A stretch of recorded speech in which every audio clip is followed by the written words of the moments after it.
Hello everyone.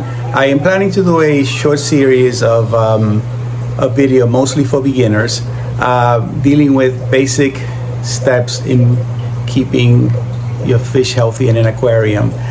This particular one I will deal with water testing and review of the nitrogen cycle, which is essential to fish keeping and keeping them healthy.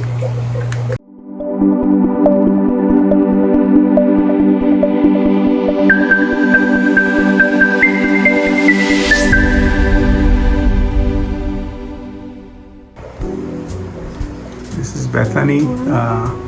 Today's a big water change day. Some of the tanks were medicated, so she is just doing the water testing for me. She likes to be involved, she wants to be involved, so this is a family thing here. So she's doing the water testing for me, which she frequently does. Hi, my name is Bethany. This is the API freshwater master kit. It comes with several tubes inside when it first comes in, and you have a few parameters, basic parameters that you test.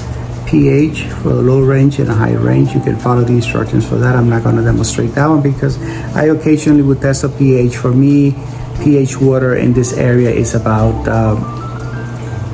7 to about 7.2, 7.3. So essentially it's neutral water. So I don't chase numbers. So the other basic parameter here is ammonia. There's a bottle 1 and there's bottle number 2, bottle number 1, bottle number 2. Each of these takes 8 drops of each one in the test tube. I already collected the water for different tanks that I am testing. The one that I showed you just before, a 5-gallon, 10-gallon, 20-gallon with the discus babies, and the other quarantine tank that I have over there. So these 4 tanks, they have been essentially fish in cycle, which means that I don't use sponge filters generally. And what I did was I had this discus breeding. I had some fish that I just needed to take care of for whatever reason. Then the babies come along, so I had to put them in a tank because I don't use sponge filters. So none of these filters were cycled. So one of the things that we do need to do is check water parameters regularly, like I'm doing right now. And also you need to add safe or prime. These bottles, they've already been pre-shaked. You have to shake it really quite a bit. You can shake them. They recommend that you shake them, for probably about a minute or so. Just give it a good shake, all of them. I have already shaken them before. I'm giving a little bit more of a shake again. And the other set. I'm going to put this on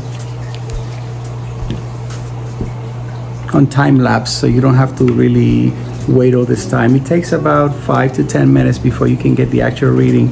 So the nitrate, which is going to be my middle roll here, you only put 5 drops of the nitrite in there. You put a cover,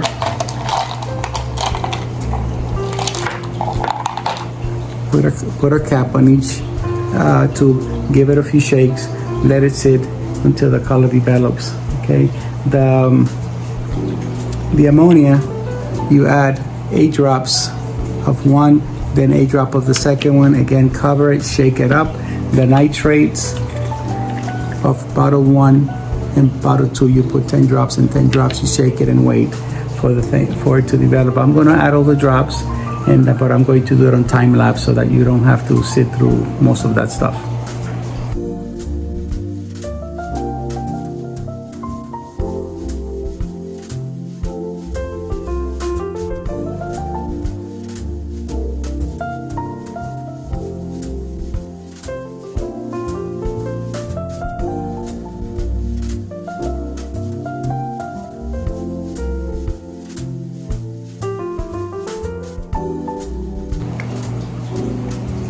Okay, about 10 minutes have passed since I added the testing solution here. So this is something that has been kind of interesting because I have I have 4 tanks here that are going through different parts of the nitrogen cycle at the same time, all of them.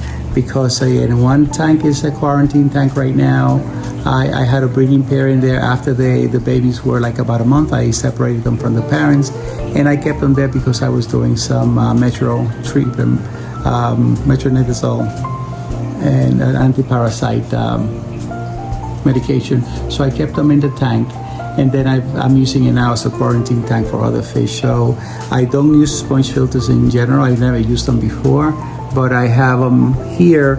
And since I needed to do all these things kind of quickly because I did not have the space of equipment, and these tanks, I use sponge filters, but they were not cycled. So one of the things that I have to be very conscious of is that all these fish are producing waste, and there's no bacteria colony in the tank process the waste here and convert them to a safer form, right? So stability is another. I am not sponsored by CCAM, but I like using their products, and I have always used them. And they work for me. They work for many people in the hobby. So stability it is bacterial in a bottle. It's a liquid form. When I add the stability daily to the tank. I'm doing water change daily now for different reasons because of medications, and also it's controlling the waste by basically diluting waste. So if you have, let's say if you have 50 parts of a chemical in there and you change 50% of the water, you basically dilute it by 50%. So now you're going to have, instead of 150 parts, maybe you have 20 parts now, right? So you're basically diluting it by changing the water. But adding stability allows time for the bacteria to colonize themselves. Bacteria need a surface to grab onto. It does not grow. It's not in the water column, as some people say, that if you want to establish a new tank, you take a little bit of water from a established tank. There's some bacteria in the water, but minimal. Bacteria need a surface to stick on. So the sponge filters, the sponge is very porous, and that's where they would adhere themselves and multiply, but they need time to multiply and be able to do their work. So it's a slow process. That's why it takes 4 to 6 weeks in general to do. There are other products by other company. Dr. Tim makes, he's a microbiologist, and he developed his own set of bacteria that convert the same type of bacteria that convert ammonia nitrite to nitrate, right? So he developed his own set of bacteria. He actually patented them. And I've used this when I'm cycling a large tank, new tanks. I like to use Dr. Tim's one and only product. It's a good product. You can try it. But stability is my primary thing that I like to use. I run through a lot of it. Every water change, you add a little bit of stability according to instruction so that you can maintain your bacteria count. Chlorine and the bacteria, they do not go well together, so that's why you need a dechlorinator so it does not kill your bacteria, and the chlorine doesn't kill your fish either, right? So this is multiple reasons to there. So once you have your tank set up and you have it running, this water test, I just did it today. I just did it before now. Now, let me show you an interesting thing that's happening here, which I think is interesting at least. Studying this 5-gallon tank is the Cory tank that I showed you before. I have some ammonia in here, okay? There's about 6-7 Corys in there. So the ammonia level there looks like it's probably about 0.25 or 0.50, somewhere in between there of those two. Small level of ammonia are not too harmful to fish, but remember that I'm adding daily prime or safe to the tank. So although it's testing positive for ammonia, excuse me, it's really in a bound form in a different compound that will not affect the fish.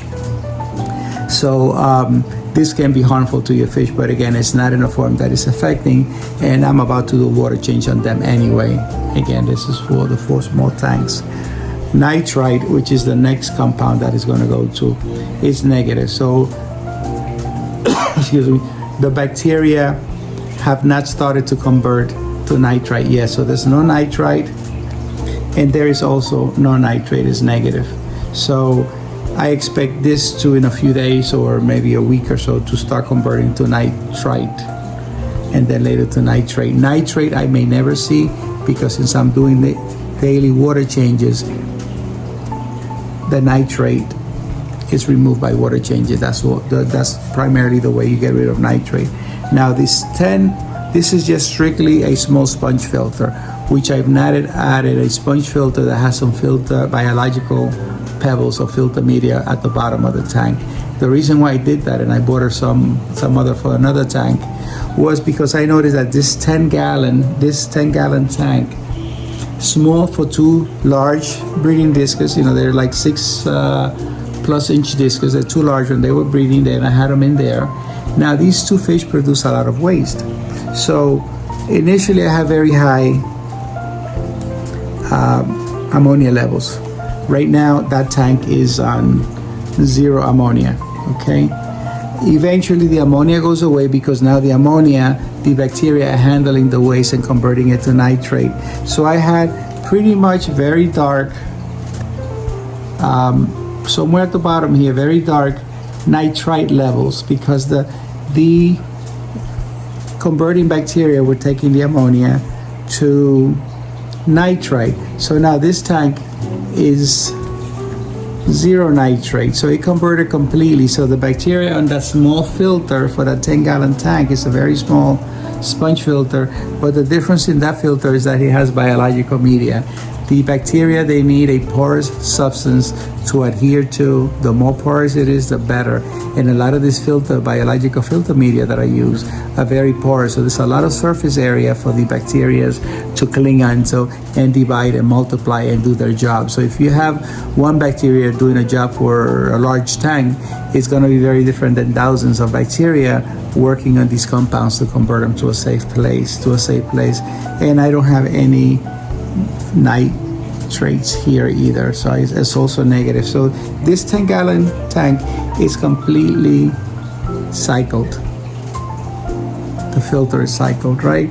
So now we go to the baby discus tank here.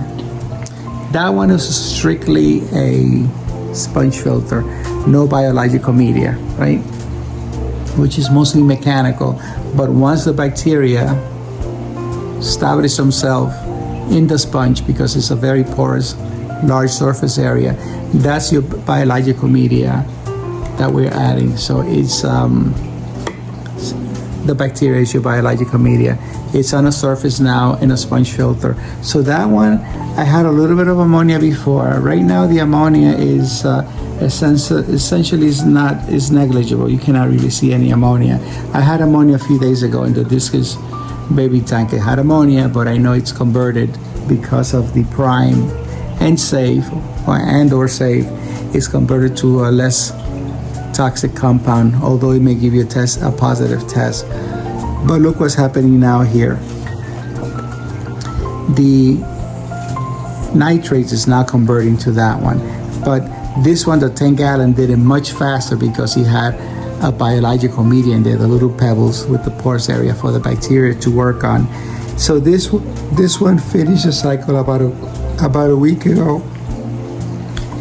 The baby tank for the discus is now beginning to convert to nitrite. Later on, soon, the nitrate, sorry, I keep mixing the nitrite and the nitrate. The nitrite will soon disappear. These set of bacteria that convert to nitrite are a little bit slower. So once they convert, then they're gonna go over to nitrate, right? Now the nitrate here is interesting because I do have a little bit of nitrate. Now these are baby discus that are getting there about 6 weeks now, so they're reaching a nice size where they're beginning to have color. So here I have about 10 ppm of parts per million. That's how it's measured. So it's somewhere around between 10 and 20. This is usually safe for nitrite. Some people will say that once it gets to 40 and 80, you should do water changes at the time. 160 ppm is the highest that it reads, but sometimes if you have some large fishes in a tank that produce a lot of waste, you're gonna have a lot of nitrates in there.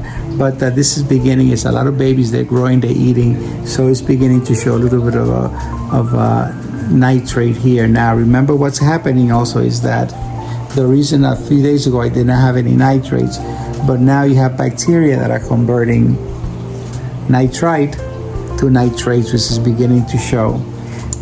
Yesterday I had 2 days ago when I showed you the other video that follows this, this one is actually later, the other one was before, 2 days ago. there was no nitrate showing. None of them had any nitrates, as you see in the later video. Now again, the reason is because I've been doing daily water changes. Any nitrates there is removed with the water change, and I'm doing about 80% water change every day on these tanks. So this one is, it's nice because it's beginning. You can begin to show the conversion. Now the 20-gallon tank where I have as a quarantine tank has a little bit of ammonia. I have a few fish there that are producing waste, and yet nothing is happening there as far as the nitrite, so that's not converting yet.